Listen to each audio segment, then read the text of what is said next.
আলহামদুলিল্লাহ ভালোই লাগতেছে। আমাকে জিজ্ঞেস করো মেয়েকে না করে, মানে মেয়ের যেদিন জন্ম হয়েছে যত খুশি, আজকে এর চেয়ে বেশি খুশি আমি। ওরে 8 বছর রেখে ওর বাবা মারা গেছে, তো আজকে আমার মেয়ে অনেক ভালো করছে, আমি অনেক হ্যাপি। আল্লাহ যেন সামনের দিনগুলি ভালো নেয় ওর। মানে আমি কি আমার এই বাচ্চার বয়স যখন 8 বছর তখন ওর বাবা মারা গেছে, তো আজকে আল্লাহর রহমতে এসএসসি পাস করছে এবং ভালো রেজাল্ট জিপে 5, এর চেয়ে বড় পাওয়া কি। আজকেও আমি এমনই খুশি যেদিন ও যেদিন জন্ম হয়েছে, যেমন খুশি আজকে এর চেয়ে বেশি খুশি আমি।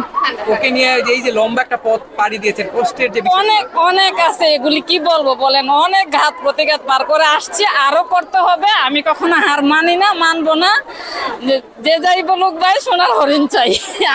আমার 2টা বাচ্চা স্কুলে পড়ে, একটা ক্লাস 3-তে আর ও এসএসসি পাস করে। আজকে কিন্তু মা দিবস, তুমি তোমার মা দিবসে কি বলতে চাও? এইটাই দিবস সবচেয়ে ছিল বড় দেখে তো কথা। সবচেয়ে আমার মা এমন একটা রেজাল্ট দিছে, আর কি লাগে আমার। মা দিবস ছিল দেখে তো প্যানিক ছিল। আমি- রেজাল্ট আজকে হইছে আম্মু ঠান্ডা প্যানিক করে। মানে তোমার অনেক মাকে নিয়ে খুশি। কিছু বল। মাকে নিয়ে কি বলবো, আমার পরীক্ষা আম্মু আমাকে নর্মালি যে মেয়েরা যতটুকু স্বাধীনতা পায়, আম্মু তার থেকে বেশি স্বাধীনতা দিচ্ছে। ডেফিনেটলি ওটার তো আর করতে পারবো না, অপব্যবহার করতে পারবো না। ইউজ করছি, পড়াশোনা করছি, আর আলহামদুলিল্লাহ আজকে আমি ওর রেজাল্ট কোনো আসছে। কিছুতে বাধা দেয় না, আমার আত্মবিশ্বাস আছে আমার মেয়ে আল্লাহর রহমতে এমন কোনো কাজ করবে না যেটা আমি কষ্ট পাবো। এই জন্য আমি কোনো কিছুতে ওকে বাধা দিই না। ওর যখন যেভাবে যে ও পড়তে বসলে ওর যতটুকু ভালো লাগে এমন করে আমি করি। মেয়েকে কি বানাতে চান? আমার ইচ্ছা আমার মেয়ে ডাক্তার হবে, জানি না প্রথমত ভালো মানুষ, পরে আমার ইচ্ছা সে ডাক্তারি পড়বে। এটাই তোমারও কি তাই ইচ্ছা? আমি আপাতত এইচএসসিটা দিয়ে দিই, তারপর ভাবি।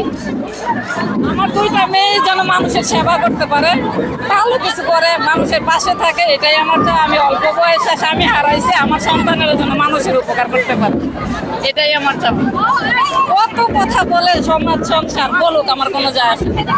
মানে সমাজের কি ধরনের প্রতিঘাত আপনাকে সহ্য করতে হবে? অনেক কথাই বলে, এগুলি কি বলবো বল, লজ্জা লাগে। যারা বলে ওদের লজ্জা লাগে না, আমার লাগে। এখন এই রেজাল্টটা কি ধরনের আঘাত হবে তাদের জন্য? জানি না, আমার সন্তান ভালো থাকুক, এটাই চাই। আমার রেজাল্ট মেইন, আমি রেজাল্ট আর পেয়ে গেছি। কাউকে নিয়ে কোনো কথা বলতে চাই না। বাচ্চা ভালো থাকুক।